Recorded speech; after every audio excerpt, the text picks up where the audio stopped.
Well, welcome back to Disneyland and welcome back to another video on fundamentals of theme park photography. Today I'm going to talk about ISO. ISO is the third of the primary methods of controlling the exposure in your camera. It is part of the exposure triangle. Exposure triangle is aperture, shutter speed, and ISO. A good understanding of ISO is important because on most of the dark rides that I photograph, and even taking photos of things at night, shows like Fantasmic or fireworks shows, you're generally not going to be able to get enough light to your sensor just by opening your aperture and choosing a long shutter speed. That's not going to be an option. You're going to have to manipulate your ISO in various ways to get the amount of light you need to get the type of images you want. So that's what we're going to do today. We're going to focus on mastering ISO with theme park photography.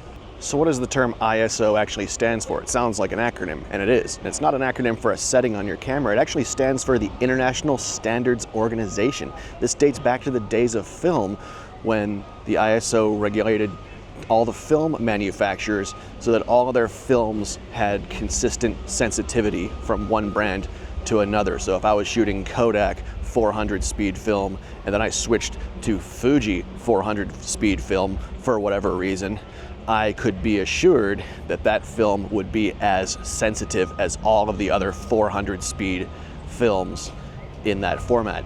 In digital, we've just carried that term over, and now it refers to the sensitivity of the sensor in your camera. Back in the days of film, if you wanted to change the sensitivity of your ISO, you had to actually take that roll of film out of your camera and put a new roll of film into the camera, and it was kind of cumbersome and kind of a pain. And you say you didn't do it from shot to shot. But now, with digital, just with a press of a button or with a roll of a dial, I can go from ISO 100 to ISO 100,000, which was unheard of in the days of film. So it's one of the real strengths of digital photography. It lets you really take control of your exposure from shot to shot in wildly varying light conditions like we have in a theme park. So let's talk about how we measure ISO. We measure it pretty simply. It's not like shutter speed where you're measuring a unit of time. It's not like aperture where you're measuring the relationship of the diameter of the aperture to the focal length of the lens. With ISO, it's just a number. Manufacturers took the base ISO or the native or the normal sensitivity of the sensor under normal conditions and just called that ISO 100.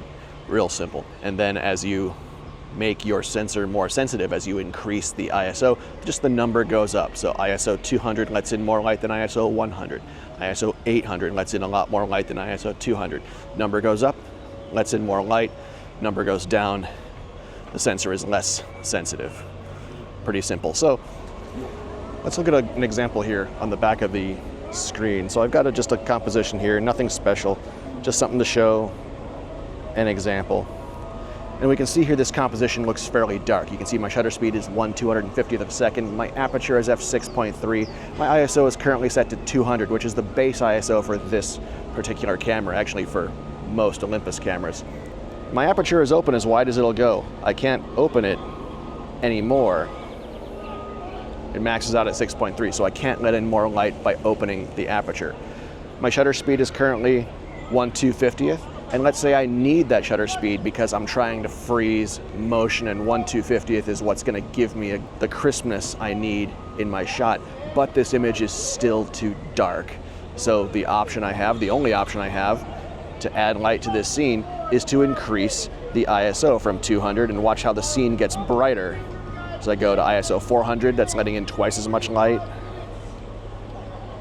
ISO 800, that lets in twice as much light again. And look how much brighter the scene is. Now I have enough light to properly expose my scene. I also can keep that 1/250th shutter speed so I can freeze motion. So ISO is one of those things you adjust it generally for a utilitarian reason. You adjust it out of necessity.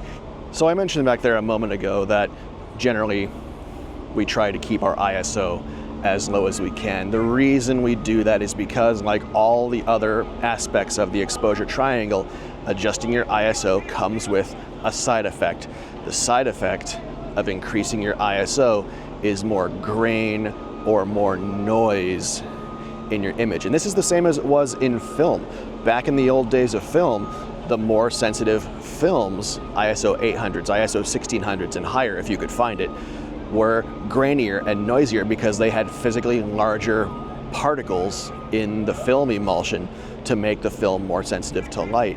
And you saw that manifest as grain in the images. So that's why I keep my ISO as low as I can practically, because I want to minimize that grain. If you are one of those photographers who is grain averse, for lack of a better term, you're going to probably need to get over that in a hurry if you start doing dark ride photography, because there's simply no other way to get the light you need to have a decent exposure. You're going to have to increase that ISO.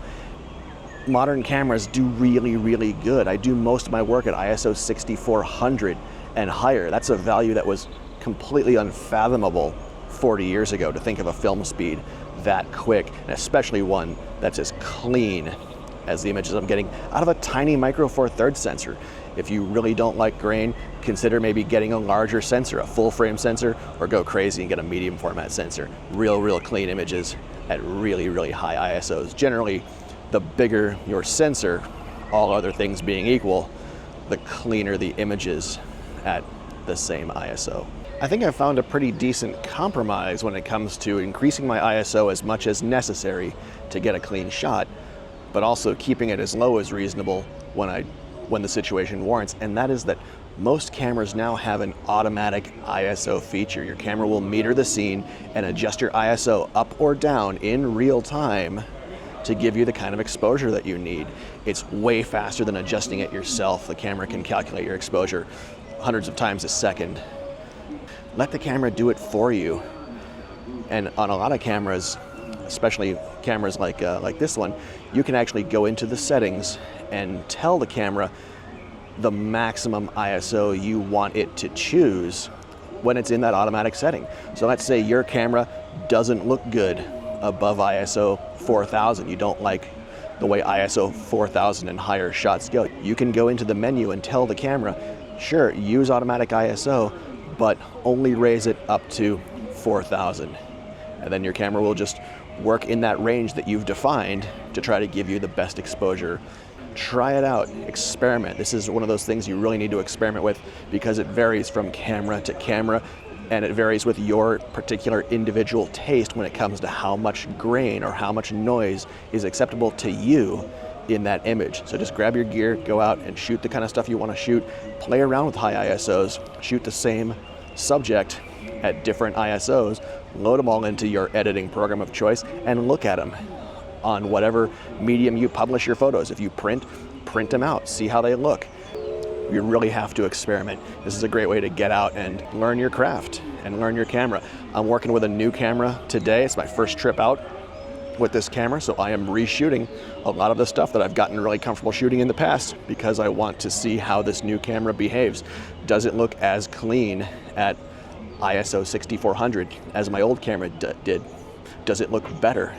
I can increase the ISO on this new camera a lot higher. So how high can I go now and still get images that are acceptable to me? So I think that's enough yammering about ISO from me for one day. I'm going to end this video here. I hope you found it informative, and I hope it encourages you to go out and experiment with your own camera, because ISO is so particular to individual users and individual pieces of equipment. You really need to experiment and try it out for yourself. Before I go, I'll leave you with 2 tips in case you still are getting images that are too noisy for your taste, or you think they're going to be too noisy for the taste of your viewers. Try converting your images to black and white. I think there's something about people's brains when they see a black and white photo. They go, oh, it's an old photo. Noise is okay, grain is okay, and they just don't see it anymore. The other trick is try printing your photos. You're generally not going to be looking as closely at a printed photo as you would a photo that you're viewing on a screen, and by changing the media you print your photos on, if you print on something like canvas, the texture of that canvas is going to hide some of the grain in your images. It's also great if your images are a little bit soft. So try that out. Try printing your images, experiment with canvas, experiment with black and white, see what works for you. Thanks for watching. I'll see you in the next video.